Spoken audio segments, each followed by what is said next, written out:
Hello again, everyone. We are ready for another episode of Bible Battles! Yes. That's as excited as I'm going to be today. Well, we have some exciting books to talk about, but it leaves us very struggling right now because no more excitement. we're making our way through our favorite books of the Bible in this tournament to figure out our number one favorite book of the Bible, and we've gone through a couple rounds. We're in the Sweet 16. And these are getting tough because some of our favorite books are now hitting head to head. 12 are left. 12 left. How are we doing, guys? Not great. No, I think we should just throw this one out. Yeah, Jeanette's always for throwing things out, and but we're not going to. We're making hard decisions. We're gonna make the hard decisions today. We're gonna try to figure out which books we want to go further on in this tournament of Bible battles. So, you want to jump right in? You guys ready? You want to delay a little bit, filibuster? Let's say we do this next week. We can't. We gotta do it. I don't think my mind will change in a week. I mean, I don't know what it is now. It would just prolong it. Maybe Jesus will come in this next week and we won't have to do it. Then we'd have to do it in heaven. In front of God. In front of people who wrote these Who books. wrote the books? Yeah, just imagine Moses would be out there, or John would be like, yeah. come on. You want to do it then? Imagine if we pick Genesis and Exodus and John is just sitting there, just like, Hey, come on. All right, well, let's talk about them. Today we've got the ultimate new versus the ultimate old in the beginning book and the end book. We have Genesis. How did this happen? I don't know. I don't know. Horrible bracket setup is what happened. Why did you do that? I don't know. Yeah, Why did you all do on you. No, It's you all told on me to you. move some stuff No. around. We did.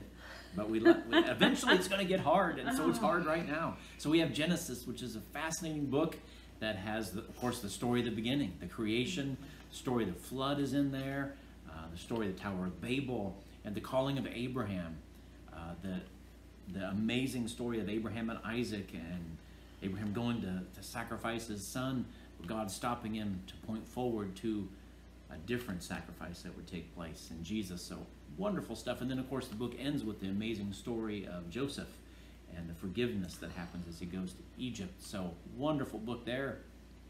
And it's going up against one book that some Christians actually are a little leery of and try to stay away from, the book of Revelation.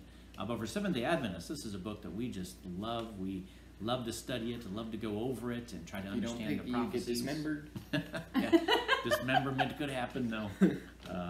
So yeah, it's a wonderful book full of prophecies going from John's day, who wrote it, all the way until the second coming. And then it kind of repeats and keeps doing that over and over again to teach us about what it's going to be like before the end. And then, of course, the wonderful part about Revelation is the ending, that it ends with sin destroyed, the devil gone, and God creates a new world. This time we get to watch, and we get to be a part of it. So, two wonderful books. I What are we volunteer thinking? to go last. You're going last, all right? I'll go middle. I gotta go first, okay? Boy, it is tough, and I think going up against any other book, Genesis probably goes through. But I'm gonna go with Revelation because it was, again, one of those first books that I studied that helped me just get excited again about the Bible. I knew the stories of Genesis, but I didn't know Revelation well. The first time I read it, I thought, this is weird. It sounds like a Godzilla movie. You got beasts coming up out of the ocean. What's going on? But then I began to study more and understand the symbols and what they mean. And the whole book is not about beasts and things like that. The book is about the Lamb, the slain Lamb, and his victorious return. So that's why I'm going to go with Revelation. What do you guys say? I don't know. So Ethan, you go. I don't want to. I like Genesis because it starts out with the perfect world. But then Revelation still has that perfect world. It's just at the end. It's just kind of like I don't like reverse. Revelation because of all the monsters. Genesis doesn't have monsters. It's got the snake, the original I monster. don't mind snakes as much as I mind Satan. Great comparison. I like Revelation. I think I'm going to have to go with Revelation just because it brings everything of the Bible to a close. Right. I could do without the beast and stuff. but I like that it talks about the commandments. It talks about who we should be worshiping. It talks about why we get to have a new earth. It talks about no more tears, and no tears are good when you're happy, I guess.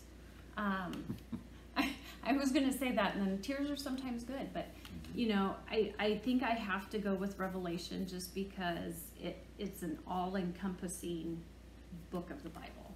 It's kind of a capstone. Yeah. All right, Ethan. Mine doesn't matter, but I'm gonna go with He's Genesis. picking Genesis. You should have went second. You should. I probably should have. Have the drama there of what's going to happen. So why Genesis though? I just like that one better than, like, Revelation can be confusing. That's not necessarily a bad thing, but Genesis, I also used to think would be an easy read, and then I read it, and it's a lot of more of not PG, but still I'm picking with that tough one. stories in there. True. Yeah, I like Genesis. Okay. So we have Revelation going on into the next round, 2 Maybe to 1. I want to change my mind. You should. Well, because I had because we threw out we kept Daniel last time. Daniel's there. Daniel and Revelation are a lot alike. They're similar. Maybe I don't know, I'll stick. All right. The vote has been cast. There's no changing. We're moving to the next one, and it's hard too because we've got the Old Testament wonderful book of Exodus. Exodus, of course, the story of Moses. We know the story about getting put into the river and brought out. The wonderful story of Egypt getting hit with the plague so that Israel can leave and go to the promised land. It's here where we also see in the last half of Exodus, we see the building of the tabernacle so God can dwell with his people. We find the 10 Commandments are given here in Exodus. So many wonderful things in that book, but it's going up against one of the Gospels, the Gospel of John, which is a fascinating book, different from the other three. The other three, of course, are the Synoptic Gospels that are very similar. John is the most unique, probably because it was written, scholars believe, later than all the others, maybe even written after the book of Revelation, some wonder. And it was written, John is writing it with all the others gone. He's probably the last of his kind, the last who was there, who saw, who heard, who touched. And so he writes it that way to let us know, the future generations, that you can still believe in Jesus even though you never saw him, you never touched him. That's why John is the one who includes the story of Thomas doubting there at the end. And he says why he wrote this, so that we can believe even though we never saw. 2 great books. I went first last time. Who wants to go first this time? To go last. He's going last. Jeanette, do you want to go first? This is a tough one too. I like Exodus, of course, because of the story of Moses and the 10 Commandments. But I just don't know that I could throw out John. Matthew's already gone, and John's probably my second. Why is Matthew gone again? Wait, what? So I think I'm going to go with John. He's probably one of my favorite characters in the Bible. Okay. Just because of the love that he showed, and he was. I'm going with John. Okay. Ethan? I'll let you decide. Oh, Exodus. You're picking Exodus. Picking John, Exodus. John's your favorite gospel. It's probably Luke, though.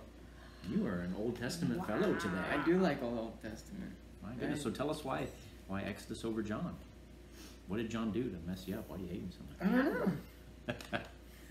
He isn't here. You know, this is John, the book of the Bible, not John, your uncle, right? That wouldn't make me change my mind. Yeah, I just like the stories of Exodus. I've definitely watched that Moses movie probably about 50,000 times. Yeah.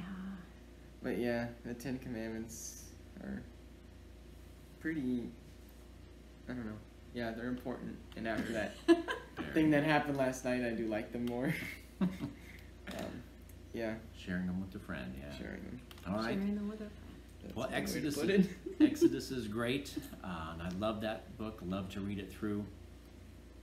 So what's making me struggle on picking that one is because the the last section of Exodus is about the building of the tabernacle, which is certainly important, It's just kind of boring. but not fun reading. If you're a builder, boy, that's probably like where you want to hang out. But I am not a builder, and so I'm just But like, you could be. Not Oh, maybe no. in heaven I could build stuff, but not right now. So that part kind of lowers Exodus for me, although the first part I enjoy. For me, John is just one of the best. It's got Jesus' prayer the night before he's betrayed. It's got the foot washing service, which you don't see anywhere else. Just that amazing picture of Jesus washing the disciples' feet. With 24 hours to live, that's what he chooses to do, to try to show them how to live and how to love. And then his version of the cross, different from the others. He's showing Jesus as the king. Even the cross is like Jesus' throne. He mentions the king more times than all the other gospels, and it's just fascinating there. And so I'm going to go with John as well. So Ethan, you tried to get And your Old failed. Testament stuff through with the New Covenant. I don't know. I That's do like tough. the Old Testament probably more I than the guess New so. Testament. Really? That is I would like the new one. Yeah. strange 17-year-old here we're Very. raising. Well, he's 150 year I am 150. He might be as old as the Old Testament. His favorite character, Methuselah, because he's so Great. old. So Well, we've I got almost named you. No, it wasn't. we've got these two books now coming head to head. Next time we're gonna, well, not next time here, but in the next round we have Revelation going up against John, and many believe that John wrote both of those books. So this is going to be tough. It just gets harder. So we're excited about this. We hope that you'll read through these books and figure out which ones you like, and talk to your friends, your family, talk to your enemies about it, and tell us which ones we've messed up on. Tell us if we dropped one out that we shouldn't have. We'd love to hear your comments. Like this video, share it with your friends, and we'll be back next time with another Bible battle. Bible Battles. Take care, everyone. God bless you.